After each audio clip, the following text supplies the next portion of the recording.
সাকিব আল হাসান এবং মাহমুদুল্লাহ রিয়াদ, আমার কাছে মনে হয় it's the great time to say good bye to this legendary cricketer. বাংলাদেশের ক্রিকেটে ইনাদের দুজনের বিশাল অবদান রয়েছে।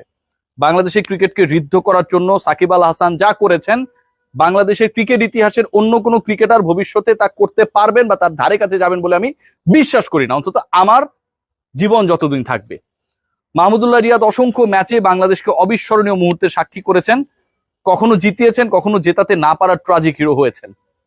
বাট সবকিছুর একটা এন্ড থাকে।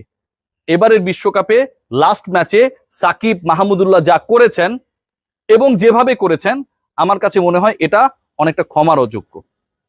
সাকিব আল হাসান বল হাতে ছন্দে নেই, ব্যাট হাতে একটা ম্যাচে টুকটাক রান করার চেষ্টা করেছিলেন, 64 রান করেছিলেন নেদারল্যান্ডসের বিপক্ষে। বাংলাদেশ সেই ম্যাচটা জিতেছিল। এরপর থেকে আমরা স্ট্রংলি বিলিভ করা শুরু করেছিলাম যে Shakib Al Hasan is back to form. কিন্তু দিন শেষে তার ওই ফর্মে না থাকাটা কাকতাল নাকি ফর্মে ফেরাটা আসলে কাকতালীয় ঘটনা, সেটা এবারের বিশ্বকাপের শেষ ম্যাচে যখন সাকিব আউট হয়েছেন, প্রথম বলে যখন আউট হয়েছেন, যেভাবে আউট হয়েছেন, তা একটা সিদ্ধান্তে আমাদেরকে উপনীত হতে সাহায্য করেছে যে আসলে সাকিব যে 64 রান করেছেন সেটাই হয়তো অনেকটা কাকতালীয় ভাবে হয়েছে। সাকিব আল হাসানকে আমি মনে করি এভাবে দলের বোঝা হয়ে, যেই সাকিব আল হাসান দলে কন্ট্রিবিউট করতে গিয়েও পারছেন না, এটা সাকিবের সাথে যায় না।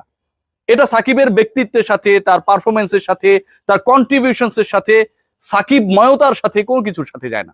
তো সাকিব আল হাসানকে আমি মনে করি তারই সিদ্ধান্তে নেওয়া উচিত before the Bangladesh cricket board take the decision যে তিনি আর অন্তত এই ফরম্যাটটা খেলবেন না। নতুনদের সুযোগ করে দেই না ভাই, সমস্যা নেই তো। সাকিব অলওয়েজ ওই স্যালুটের জায়গায়, ওই রেসপেক্টের জায়গায়, সাকিব যে সাকিব, সাকিবের জায়গায় তিনি থাকবেন। ক্রিকেটার সাকিবের আশপাশে, ধারে কাছে 50% বাংলাদেশে কখনো কেউ প্রডিউস হয়নি। আমি ভবিষ্যৎ নিয়েও বলতে পারি যে আমার জীবদ্দশায় সাকিবকে ছাড়িয়ে যাওয়া কোনো ক্রিকেটার হয়তো আমি দেখবো না। মাহমুদুল্লাহ রিয়াদ আরো একজন লেজেন্ডারি ক্রিকেটার। এবারের বিশ্বকাপে বাংলাদেশে শুরুটা করেছিল, সেখানটায় রিয়াদের একটা অবিস্মরণীয় অবদান ছিল। যখন বাংলাদেশ প্রেসারে শ্রীলঙ্কার বিপক্ষে ম্যাচ, সেই প্রেসারকে জয় করে রিয়াদ দলকে জেতাতে একটা বড় ভূমিকা পালন করেছেন। কিন্তু এরপর যত সময় গড়িয়েছে, রিয়াদ যেন তার ছায়া হয়ে গেছেন।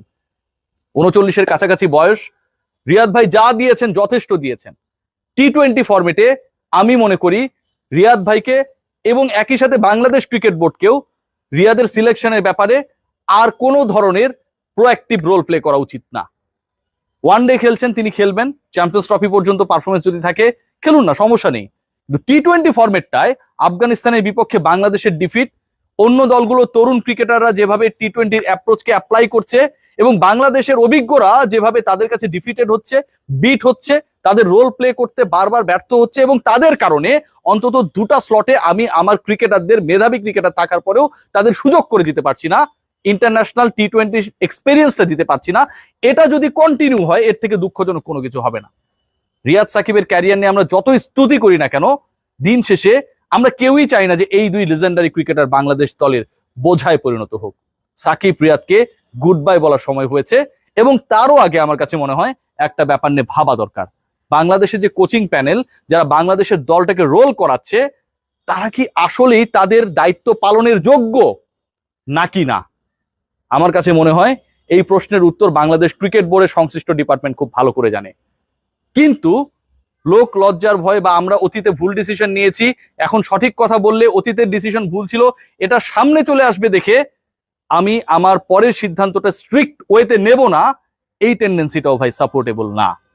বাংলাদেশ যে জায়গাগুলোতে ভুগছে, সাকিব রিয়াদ যেমন একটা কারণ, অধিনায়কত্ব যেমন একটা কারণ, লিটন সৌম্যদের পারফরমেন্স যেমন কারণ, ঠিক একইভাবে কোচিং স্টাফে যারা রয়েছেন তাদের অ্যাপ্রোচ, তাদের ভূমিকা, তাদের বিতর্কিত প্ল্যানিং অবশ্যই বাংলাদেশকে ডুবানোর ক্ষেত্রে বড় কারণ। টাইটানিকের থেকেও বড় শিলাখণ্ড যেন বাংলাদেশের ক্রিকেটে আঘাত এনেছে এই ব্যর্থদের নিয়ে। সবাই ভালো থাকবেন।